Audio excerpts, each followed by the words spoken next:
Bom, e vamos falar um pouquinho de livros aqui, porque sempre é um assunto que bomba no canal, né? Hoje a gente vai conversar um pouquinho sobre um livro que mudou a minha cabeça, chamado Descolonizando Afetos, que é uma obra publicada pela autora Geni Nunes. Gente, eu não sei se eu já falei para vocês, mas eu ando ultimamente numa pegada de ler autores de matrizes culturais diferentes. O que seria isso? A gente, das universidades aqui do Brasil, acaba estudando sempre autores europeus, brancos, homens. E o que é ler autores de matrizes culturais diferentes? É ler justamente uma galera que fuja desse estereótipo. Na minha pesquisa eu trombei diversos autores, mas eu resolvi começar essa minha jornada lendo a Geni Nunes, que é uma psicóloga, uma autora indígena e que traz um olhar muito bacana e muito diferente sobre a questão das relações amorosas humanas, sobretudo nossas aqui, ocidentais. E uma coisa muito interessante é a gente pensar que somente alguém fora dessa matriz cultural poderia fazer a crítica que ela fez. Na antropologia a gente fala muito que quando você está inserido numa cultura, a tendência é você normalizar as regras dessa cultura e não perceber que ela também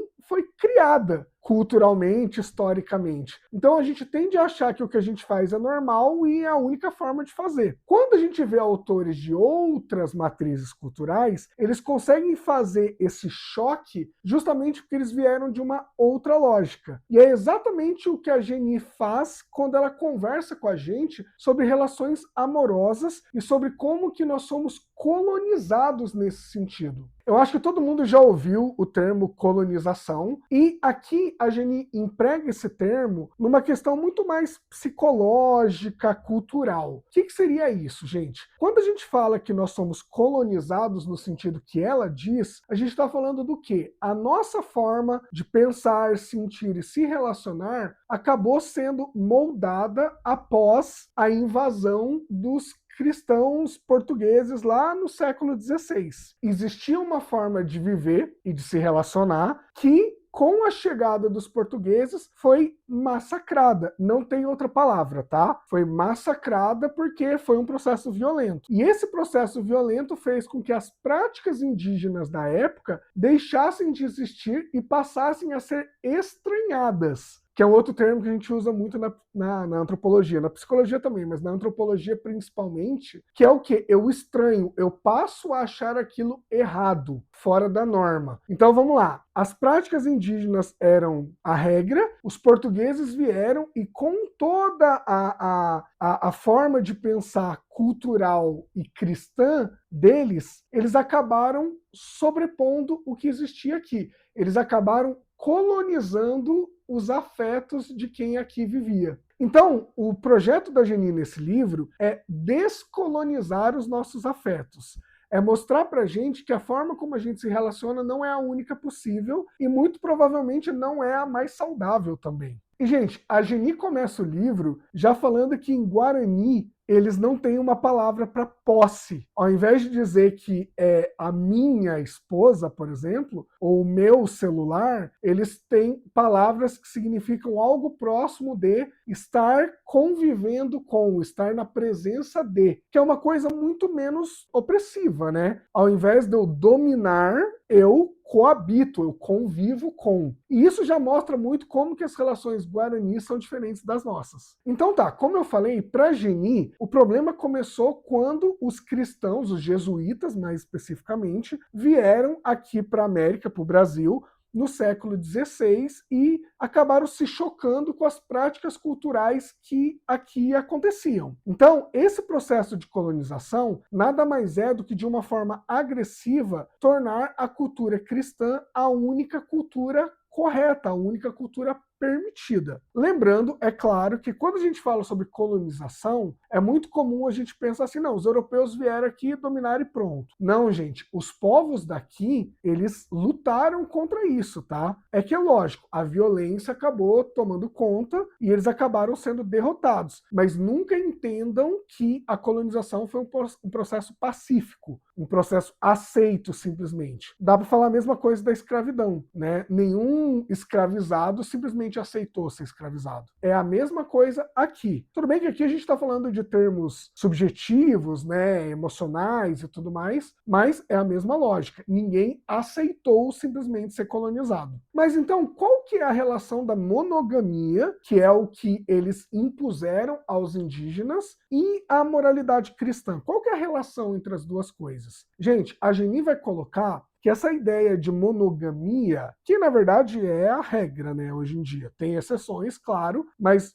a maioria dos relacionamentos é monogâmico por conta disso. A Geni vai dizer que essa monogamia, ela tem origem, olha só que legal isso, ela tem origem na ideia de monoteísmo. Olha que bacana. Para o cristianismo, só existe um Deus. Então, para Geni, essa ideia de monoteísmo é a ideia que vai gerar a monogamia. Por quê? Porque se só é permitido que a gente ame de verdade um Deus, seria muito natural que o casamento, que também é uma instituição cristã, por mais que a gente namore hoje em dia, mas a ideia do casamento ela é atônica, né? A ideia do casamento, que também é cristã, tem que seguir essa mesma diretriz. Então, se eu só posso amar um Deus, eu só posso amar uma pessoa. É a ideia do amor que não se divide. É a ideia da exclusividade do amor. Inclusive, a Geni vai citar no livro, que a Bíblia mesmo traz várias questões e vários momentos onde Deus, principalmente no Antigo Testamento, né, se torna uma divindade irada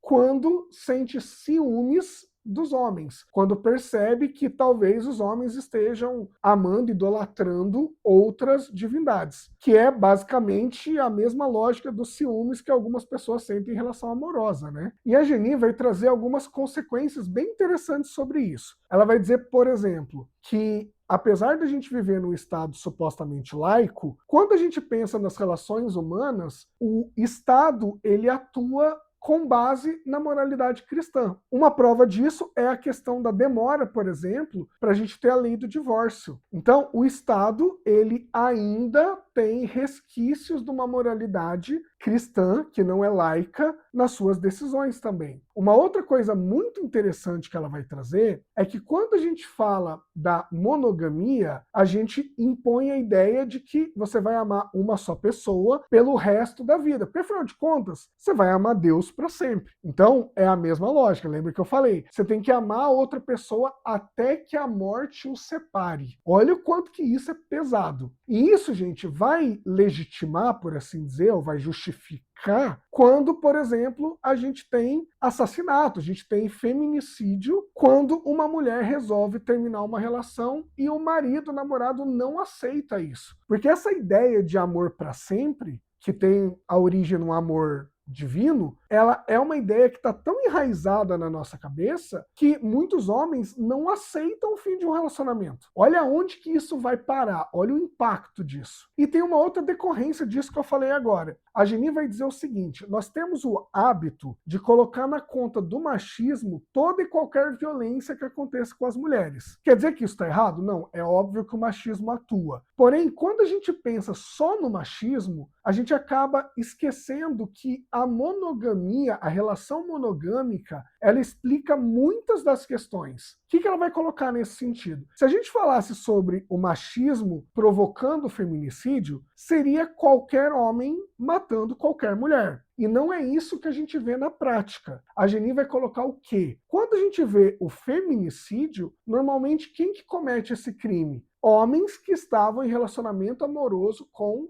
as mulheres que se tornam as vítimas. Então, não é só o machismo, é a própria forma, a própria dinâmica do relacionamento amoroso que se baseia na monogamia. Então, ela vai amarrar tudo dizendo que essa forma de relacionamento amoroso se torna perigosa para as mulheres. Não é só o machismo, é como a gente entende a relação. E a monogamia ela ainda tem, ela vai citar várias, tá, gente? Leia o livro, que o livro é incrível. Mas a monogamia ela vai ter várias decorrências, várias consequências também. Uma delas, a Geni vai citar de novo a Bíblia e ela vai dizer o quê? Na Bíblia está escrito, a gente não pode negar um ao outro numa relação, contanto que haja consentimento mútuo. O que isso quer dizer? A gente não pode, por exemplo, ficar sem sexo, a não ser que os dois concordem com isso, o casal, os dois envolvidos concordem. E isso é muito complicado, por quê? Porque vocês percebem que ela está falando de ambos consentindo, consentimento mútuo. Isso é uma coisa, gente, que vai gerar um problema aonde? Quando a mulher, por exemplo, nega sexo. Quando a mulher simplesmente não está afim. Quantas vezes vocês já viram casos, inclusive recentemente a gente teve um ícone Red Pill que se envolveu em problemas judiciais, e no vídeo que vazou a gente teve ele falando para a mulher, para mim você não nega. E vocês entendem que a coisa cristã lá da Bíblia, ela permeia a mentalidade dos homens? Então, o que a Geni vai dizer? Quando você fala que depende de consentimento mútuo, você primeiro não permite que a mulher tenha controle sobre o próprio corpo, então a mulher não pode negar sexo, e quando porventura isso aconteça, você ainda coloca uma forma do homem e da sociedade justificar uma traição, por exemplo.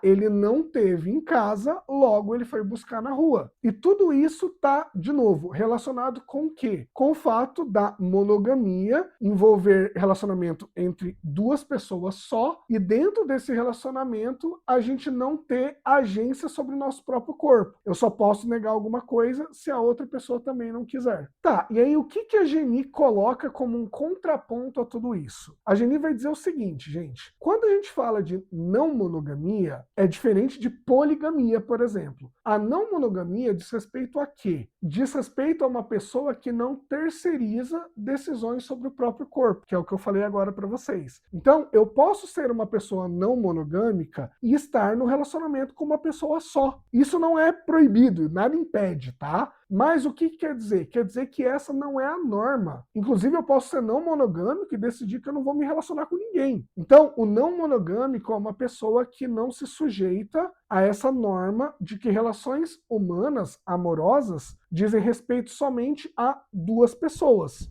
Eu posso me envolver com uma pessoa, eu posso me envolver com várias pessoas ao mesmo tempo, isso é uma possibilidade, assim como eu posso não me envolver com ninguém, e tá tudo certo também. Basicamente, o que a Geni propõe é que a gente volte a tomar decisões baseadas nos nossos próprios afetos e não em normas sociais. Para amarrar tudo, ela ainda vai dizer o seguinte, gente, quando a gente fala sobre outras relações, ela vai dizer amigos, parentes, tios, tias, a gente não se incomoda com a concomitância, né? Eu posso amar um tio, uma tia, um primo, um irmão, a irmã e tudo mais, e isso não é um problema. Por que quando a gente fala do relacionamento amoroso, isso é um problema? Não deveria ser. Ela vai finalizar dizendo que talvez a gente devesse colocar o nosso foco não na quantidade de pessoas que a gente se envolve, mas na qualidade desse envolvimento. Não se eu estou saindo com 10 pessoas, mas se eu estou feliz e satisfeito na forma como eu estou me relacionando. Eu acho que isso diz